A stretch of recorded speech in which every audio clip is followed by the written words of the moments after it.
We are currently working on a case with Lance Cooper, one of our good friends, attorneys over in Georgia, involving a defective street sweeper.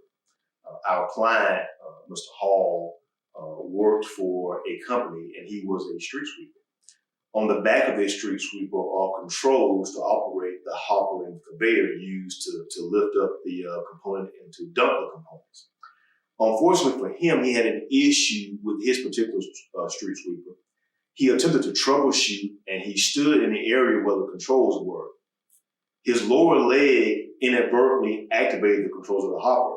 The hopper moved forward and trapped him and caused him to suffocate. So he died from what the medical examiner called positional asphyxia. That entire ordeal is on camera. We brought a claim against the manufacturer of that street sweeper, alleging that it was defective and unreasonably dangerous with respect to the location and the activation of the outside controls. So one of the things that our expert came up with was to either have the control in a different location or have the control to where you cannot inadvertently activate it. You had to intentionally pull it out and push it down and more easily to guard the controls.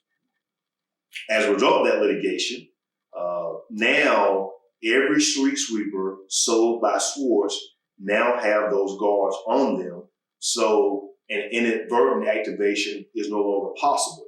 When Swartz first moved that control from one location to the next, they should have gone through what we call a hazard analysis or a risk analysis to determine what could potentially happen to someone using those controls. If those controls had been guarded like they should have been from the very first day the very first M6 was sold, our client would not have been killed, and another gentleman who died the same way in Mesa, Arizona, would not have been killed.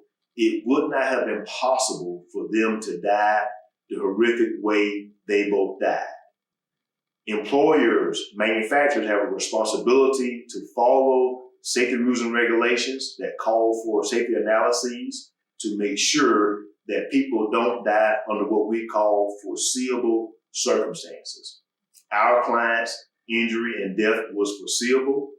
The hazard could and should have been controlled.